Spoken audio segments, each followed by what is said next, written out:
Irmão, irmã, Apocalipse capítulo 10. Tinha um pastor amigo meu que, quando ele falava sobre o Apocalipse, as pessoas se assustavam, porque é um livro onde aparecem monstros, terremotos, tsunamis, gente indo para o céu, gente indo para o inferno. Ele dizia assim: não se assuste, Apocalipse não é um bicho de 7 cabeças, é de 22 cabeças, né? Tem 22 capítulos.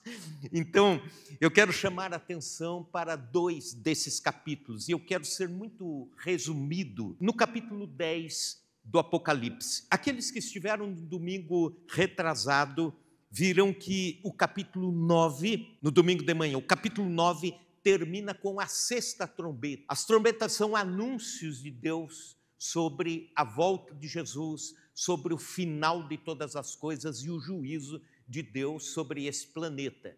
E cada trombeta que toca vai sendo aviso de Deus sobre o nosso planeta. A 6ª trombeta toca, e aí existe um intervalo, capítulo 10 e capítulo 11, que mostram a igreja na sua caminhada missionária, a igreja na terra como igreja missionária, como povo de Deus. No capítulo seguinte, o capítulo 12, toca a 7ª trombeta. Quando toca a 7ª trombeta, todos nós sabemos, até os hinos falam sobre isso. Toca a 7ª trombeta, é a volta do Senhor Jesus. E aí, o fim de todas as coisas. Para nós os crentes, a alegria de estarmos com o Senhor pela eternidade. Para aqueles que se perdem, a infelicidade de irem para a eternidade sem Deus. Mas aí, no capítulo 10, João e o livrinho, né? Alguns versículos aqui são importantes. Por exemplo, o versículo 1 e 2 e 3, João vê um anjo forte descendo do céu, envolto a uma nuvem, o rosto era como de sol, as pernas como colunas de fogo, na sua mão um livrinho aberto, e pôs o pé direito sobre o mar e o esquerdo sobre a terra, e bradou em grande voz, como ruge um leão, e quando bradou, desferiram os 7 trovões, as próprias vozes. Logo que falaram os 7 trovões, eu ia escrever, mas ouvi uma voz do céu dizendo: guarda em segredo as coisas que os 7 trovões falaram e não as escrevas. Em outras palavras, João vê um anjo trazendo um livrinho para as suas mãos. Não é o mesmo livro da vida, não é o mesmo livro da história que nós vimos selado com os 7 selos. Trata-se de um livrinho. A partir de então, João recebe essa ordem. Tem coisas que você vai ver, mas João não fale nada. A liderança da igreja, através de João, o apóstolo tendo essa visão sobre ele mesmo, mas na verdade se trata já sobre o conteúdo da igreja missionária, a palavra de Deus. O livrinho que aparece aqui é a palavra de Deus. Porque não é um livrão, na verdade a Bíblia Sagrada é o nosso grande livro. É porque ao longo da caminhada cristã, nós, limitados, seres humanos, não conseguiríamos engolir a palavra na grandeza que ela é. Então é um livrinho, ele é visto como um livrinho que dá para comer. E João come o livrinho, a ordem que ele tem, coma o livrinho. É a igreja missionária se alimentando da palavra de Deus. É a liderança da igreja se alimentando da palavra de Deus. Nós não temos como ir ao mundo se não tivermos alimentados pela palavra de Deus. E o que o texto diz? Que o livrinho era doce na boca e amargo no estômago. Caía no estômago, se tornava amargo. Isso significa que a palavra de Deus é doce quando temos o contato com ela.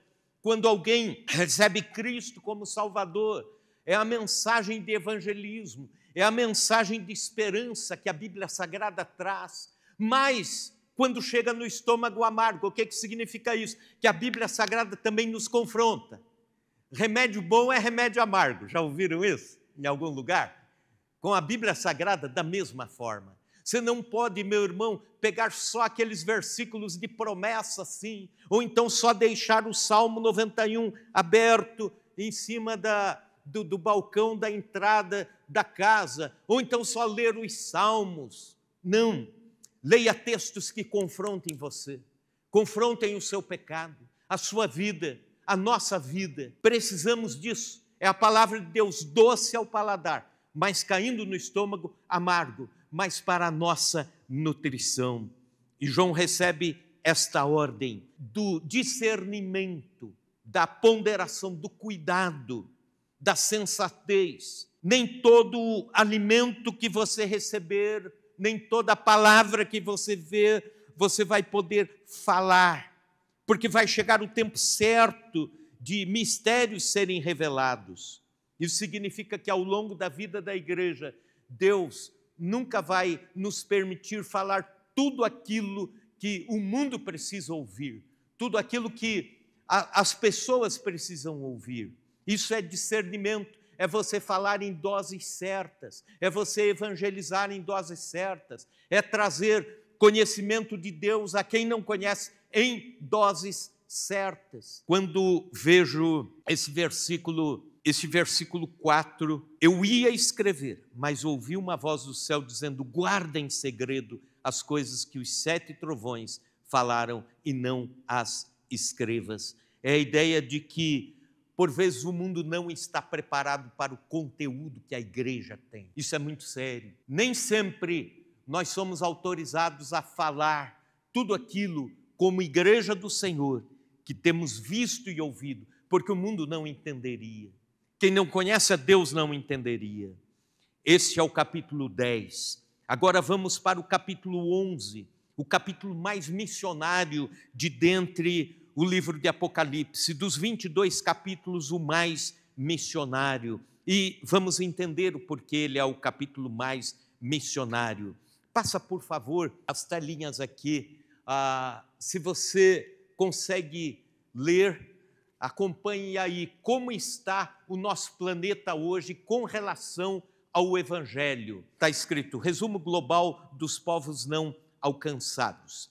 2025 anos depois de Cristo, a situação dos povos não alcançados pelo Evangelho ao redor do mundo ainda continua preocupante. Somos 8,03 bilhões de habitantes no planeta, dos quais 42,1% da população mundial não ouviu o Evangelho. Quase metade deste mundo não ouviu o Evangelho de Cristo. Ainda há cerca de 6.738 grupos não alcançados pelo Evangelho. Existe a média de um missionário para cada 7,4 grupos ainda não alcançados. Grupos etnias, ou tribos, ou nações.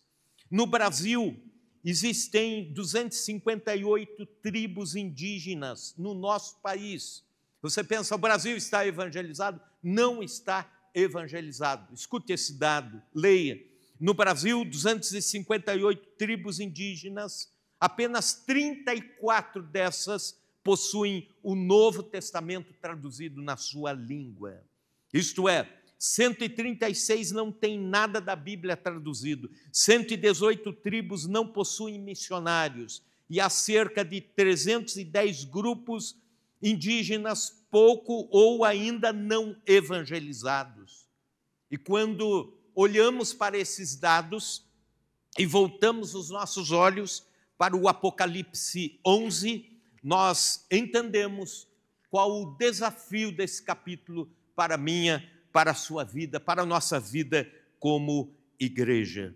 Pois bem, começando o capítulo 11, uma introdução, os 2 primeiros versículos. Foi-me dado um caniço semelhante a uma vara, e também me foi dito: dispõe-te e mede o santuário de Deus, o seu altar e os que nele adoram.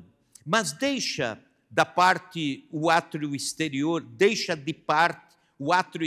do santuário, e não o meças, porque foi ele dado aos gentios, estes por 42 meses calcarão aos pés a cidade santa. em primeiro lugar, esses 2 versículos falando sobre uma forma com que Deus está guardando a sua igreja. Imagine a seguinte cena: o santuário sendo medido, isto é, o lugar da habitação do povo de Deus. O povo de Deus sofrerá nas mãos dos ímpios, mas nós não precisamos temer. As palavras cercados e contados por Deus significa que Deus está guardando, contando e guardando o seu povo. Os 1260 dias ou as 42 semanas que o texto nos fala, 42 meses, diz respeito a um tempo que ficou apelidado entre os judeus de tempo de perseguição. E esse tempo já foi previsto pelo profeta Daniel, 3 anos e meio, ou 42 meses, ou então 1260 dias. Quando aparece essa linguagem, que se resume sempre em 3 anos e meio, a ideia de um tempo de perseguição. Inclusive, esse tempo de perseguição realmente aconteceu logo depois do profeta Daniel. E quando se falava entre os judeus 3 anos e meio, ou 42 meses, ou 1260 dias, qualquer uma dessas linguagens, ou 3 dias e meio, quando se falava sobre isso, já se sabia, tempo de perseguição contra nós, era um código que se usava. E o Apocalipse é escrito por símbolos. E quando olhamos para o versículo 2, há um tempo que Deus dá para a igreja, apesar de guardada, protegida, ela ainda ser perseguida. Então, querido irmão, querida irmã, aqui no Brasil nós desfrutamos liberdade.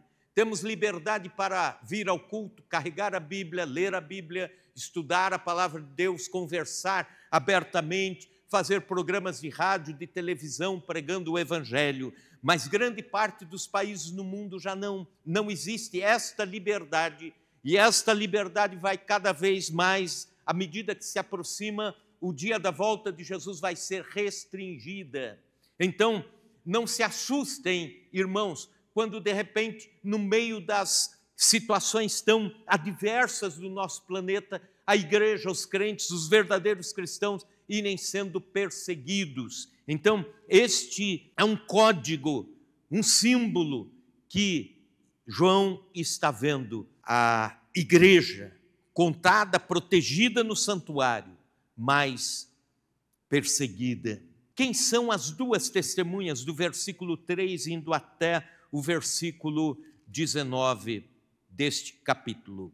Quem são as 2 testemunhas? Há uma interpretação literal da Bíblia Sagrada, onde quem busca a interpretação literal do livro de Apocalipse, aliás, lê com essas lentes o livro de Apocalipse, entendendo que são realmente 2 homens. E alguns dizem, é Enoque e Elias. Outros dizem, as 2 testemunhas o Espírito Santo e a igreja. Outros dizem, é Moisés e Elias. Outros dizem, o Antigo Testamento e o Novo Testamento. Qual seria a interpretação? À luz do que temos visto aos domingos de manhã, a igreja do Senhor é vista de muitas formas. Ela é olhada no Apocalipse, por exemplo, com vários símbolos, as 12 tribos, os 7 candeeiros, os reis e sacerdotes, a noiva do Cordeiro, os 24 anciãos, a Jerusalém celeste, os 144 mil espalhados pela face da terra, a igreja no seu papel de adoradora, o santuário, e agora nós vemos a igreja como as 2 testemunhas. E por que esta interpretação?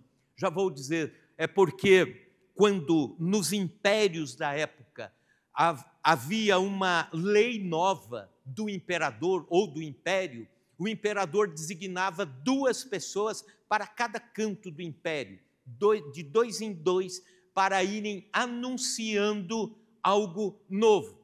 Então, quando Jesus morre na cruz do Calvário, ele anuncia o evangelho do reino, ele está enviando a igreja do Senhor até os confins da terra, até para todos os lados onde a igreja possa ir. Duas pessoas, uma forma de um testemunhar o que o outro está anunciando e uma forma de os dois não se perderem naquilo que o rei mandou dizer. Então, eles iam de 2 em 2. Quando Jesus envia os 70, ele envia de 2 em 2. E aqui nós vemos as duas testemunhas. Versículo 3, darei as minhas duas testemunhas, que profetizem por 1260 dias vestido de saco, de pano de saco. Mais uma vez, 1260 dias. A ideia de um tempo de perseguição, mas também um tempo de missão. Um tempo de perseguição, mas um tempo de anúncio do Evangelho de Cristo. Versículo 4, são estas as duas oliveiras e os dois candeeiros que se acham de pé diante do Senhor da terra. As duas testemunhas também são chamadas de duas oliveiras e dois candeeiros. O que isso significa? As duas oliveiras que produzem o azeite ou o óleo que acende as lâmpadas, e os candeeiros, aquilo que ilumina. Então a igreja precisa ser cheia do Espírito Santo para fazer missões, e ela precisa levar a luz de Cristo a um mundo em trevas. Por isso, então, as duas oliveiras e os dois candeeiros. Versículos 5 em diante. Se alguém pretende causar-lhes dano, sai fogo da sua boca e devora os inimigos. Sim, se alguém pretender causar-lhes dano, certamente deve morrer. Elas têm autoridade para fechar os céus, para que não chova durante os dias em que profetizarem. Tem autoridade também sobre as águas para convertê-las em sangue, como foi lá no Êxodo, na saída do Egito, uma das pragas, bem como para ferir a terra com toda sorte de flagelos, tantas vezes quantas quiserem. Quando chega aqui no versículos 5 e 6, é Deus revestindo a igreja na missão de autoridade sobrenatural. Às vezes a gente pergunta isso, pessoas perguntam, irmãos perguntam, por que nós não vemos tantos milagres de Deus acontecer no meio das igrejas já instituídas, tanto quanto no movimento missionário? O próprio Senhor Jesus, quando envia, ele diz: vocês vão pelo mundo, ide por todo mundo, pregai o evangelho a toda criatura, e aí falarão novas línguas, imporão as mãos sobre os enfermos, eles serão curados, pegarão em serpentes e não lhes fará dano algum. Mas está falando de uma igreja em movimento, uma igreja em campo missionário, uma igreja anunciando o evangelho ainda onde ele não chegou. E quando isso acontece, a igreja carrega uma unção especial, para o anúncio do reino. A primeira verdade, 5 verdades a respeito das duas testemunhas. A primeira verdade é que a igreja será indestrutível até o cumprimento da sua missão. Apesar das humilhações, apesar da a igreja ir sofrendo perseguição, ela será indestrutível. Nós vimos isso nos versículos. A outra verdade, a segunda verdade, a igreja sofrerá perseguição intensa. Versículo 7, depois de uma igreja com autoridade espiritual, também no versículo 7, apesar da autoridade espiritual, ela sofre perseguição.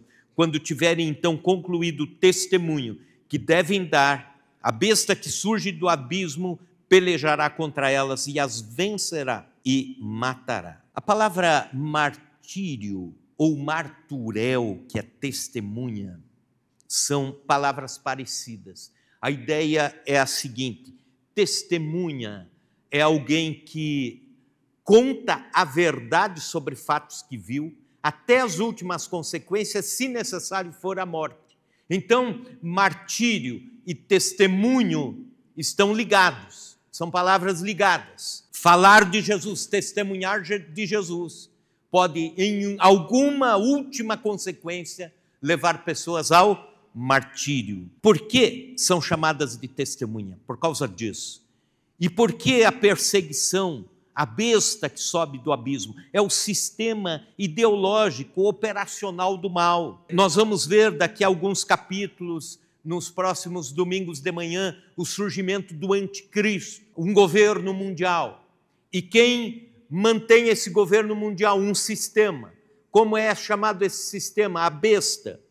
A perseguição ao cristianismo é ideológica, é operacional, é de muitas formas, é discreta, é intelectual e assim por diante. Em alguns lugares é frontal. Não pense apenas que o cristianismo é perseguido frontalmente através de violência apenas. Versículo 8: e a matará, e o seu cadáver ficará estirado na praça da grande cidade que espiritualmente se chama Sodoma e Egito, onde também o seu Senhor foi crucificado. Um sistema de opressão contra o povo de Deus, a tal ponto que se pensa que a igreja morreu, que o verdadeiro cristianismo morreu. Mas na verdade não é sepultado. A ideia assim, é morto, mas não sepultado. Há uma possibilidade de voltar. Ao longo da história, a igreja tem sofrido ataques externos e ataques internos. Externos, por exemplo, 1572, o massacre dos crentes dos huguenotes na noite de São Bartolomeu. 1789, na Revolução Francesa, os cristãos sendo perseguidos e mortos. 1917, a Revolução Russa e o surgimento do comunismo. Só no leste europeu, por causa do comunismo, em 70 anos, foram mais ou menos 18 milhões de crentes mortos por causa do Evangelho de Cristo, tão somente por serem cristãos. Século 20 e 21, o radicalismo islâmico. Agora a perseguição interna. A igreja também sofre com o idealismo desse mundo. Às vezes a perseguição é pior aqui, inclusive para vocês, jovens, universitários, do que se fosse frontal, através da violência.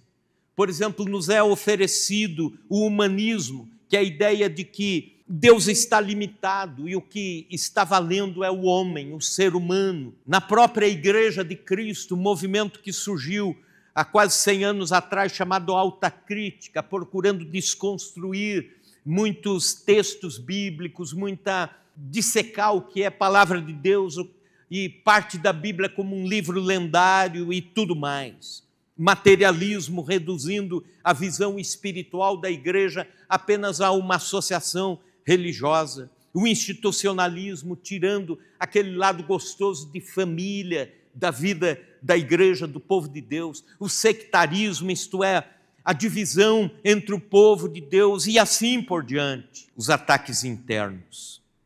A terceira verdade, a vitória do mundo sobre a igreja será infundada. Já lemos o versículo 8. Igreja quase morta, estirada na praça. Considerada pelo mundo como morta. Quando leio esse texto, me sobrevém um temor de Deus, porque chegará um tempo, e nós devemos estar preparados para esse tempo, de que os ataques internos e externos serão tão grandes que os inimigos da igreja do Senhor vão dizer isso. Desapareceu, já não tem crente raiz, já não tem crente bom. Aquele povo que dava glória a Deus, lia a Bíblia, vinha orar de madrugada, vinha nos cultos de quarta-feira, ouvia a palavra de Deus, lia a palavra de Deus, sumiu. É o que o mundo irá em algum momento dizer sobre nós. Sumiu, desapareceu, estirada na praça.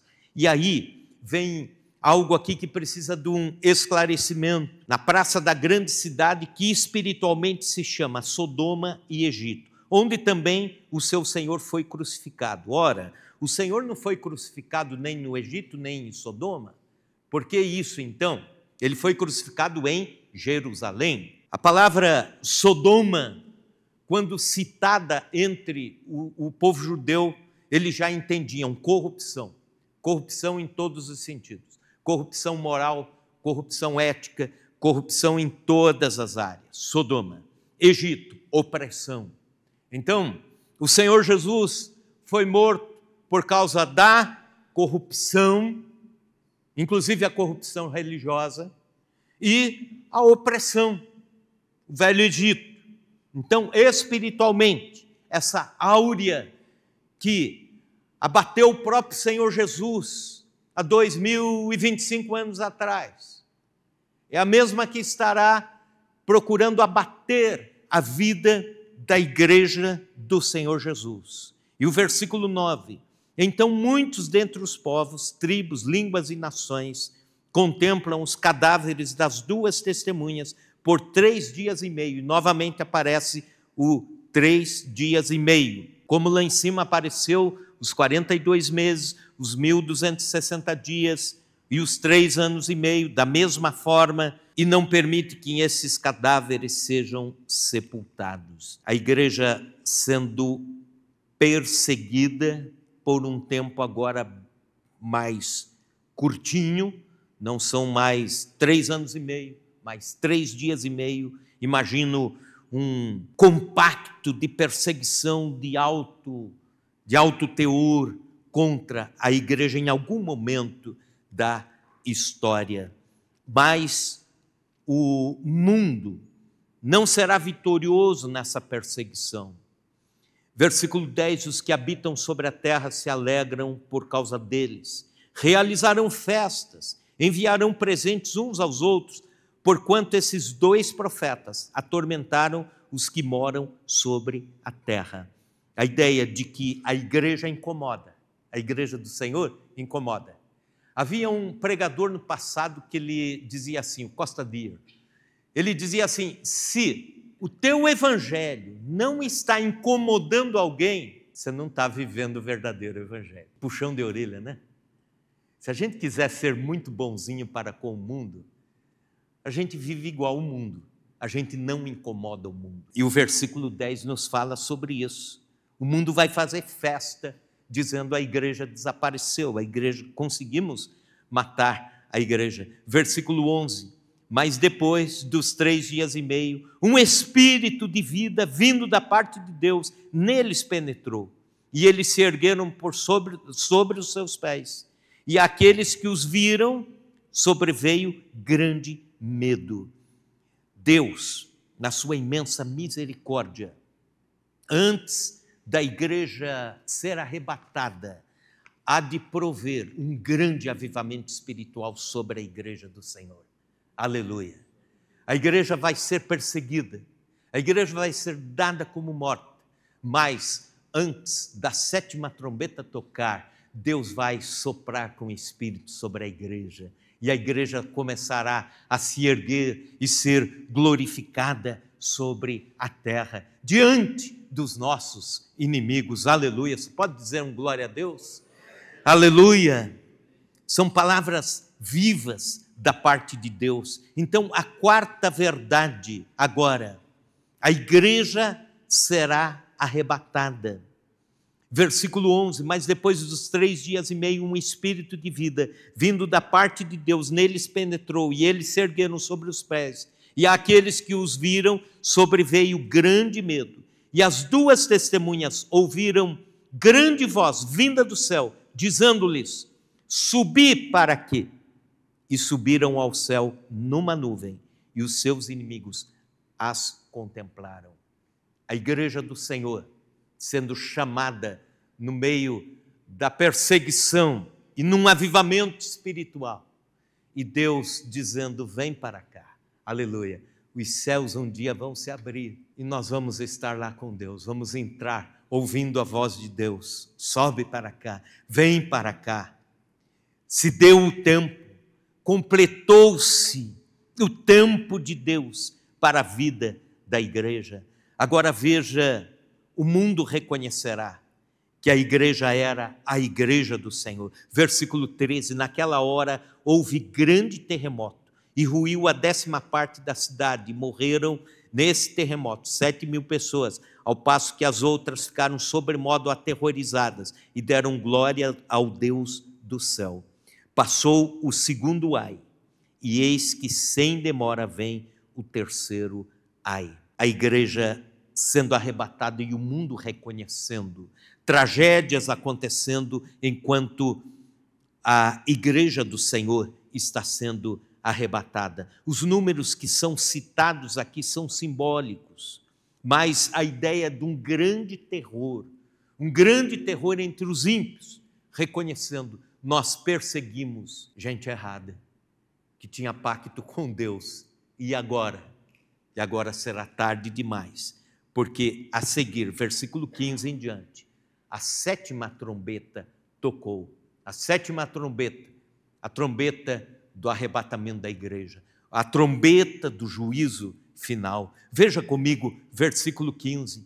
O sétimo anjo tocou a trombeta e houve no céu grandes vozes dizendo: o reino do mundo se tornou do nosso Senhor e do seu Cristo, e ele reinará pelos séculos dos séculos. E os 24 anciãos que se encontram sentados no seu trono diante de Deus, prostraram-se sobre o seu rosto e adoraram a Deus, dizendo: graças te damos, Senhor Deus Todo-Poderoso, que és e que era, porque assumiste o teu grande poder e passaste a reinar. Na verdade, as nações se enfureceram. E aqui está citando, por exemplo, um dos salmos: chegou, porém, a tua ira, o tempo determinado para serem julgados os mortos, para se dar o galardão aos teus servos, os profetas, e aos santos, aos que temem o teu nome, tanto os pequenos como os grandes, e para os destruíres, aos que destroem a terra. Abriu-se então o santuário de Deus, que se acha no céu, e foi vista a arca da aliança no seu santuário, e sobrevieram relâmpagos, vozes, trovões, terremoto e grande saraivada. O povo de Deus é arrebatado, a igreja do Senhor, a saber, simbolizada aqui a igreja missionária, as duas testemunhas, arrebatada a igreja do Senhor. Aí há um louvor no céu, um louvor dizendo que realmente a igreja foi perseguida, mas os povos foram julgados, as nações foram julgadas e a igreja agora é vitoriosa. Esse é um texto que nos mostra a igreja vitoriosa e para sempre com a presença de Deus. Há um outro símbolo que aparece aqui. Abriu-se então o santuário de Deus que se acha no céu e foi vista a arca da aliança no seu santuário. Não é que aquela arca lá do tempo dos sacerdotes, a arca de ouro que tinha os querubins com as mãos estendidas, os varais, por dentro o maná, também a vara de Arão que floresceu, e não é a figura, não é a arca material, no céu não há objetos materiais. Seria o símbolo da presença e da glória eterna de Deus. Antigamente, no símbolo, arca, você não poderia tocar, ninguém tocava na arca da aliança, senão morreria. Era o símbolo da glória de Deus, a ideia, ninguém toca na glória de Deus. Uzá foi o que tentou cuidar da arca quando os bois tropeçaram, a arca ia cair e ele aparou com a mão para que a arca não caísse. E a Bíblia diz que ali ele morreu fulminado, tentando ajudar, mas não podia tocar na arca de Deus. Mas aparece essa arca, esse símbolo no céu, dizendo: a glória de Deus agora está disponível para nós. A glória de Deus agora está para a gente. Vamos viver com ela pela eternidade. O capítulo 11, não esqueça, é o capítulo da igreja missionária nos últimos tempos. É o capítulo da igreja levando o evangelho 2 a 2, as duas testemunhas. É o capítulo do sofrimento da igreja missionária, mas é o capítulo da glorificação e do arrebatamento da igreja. Aleluia!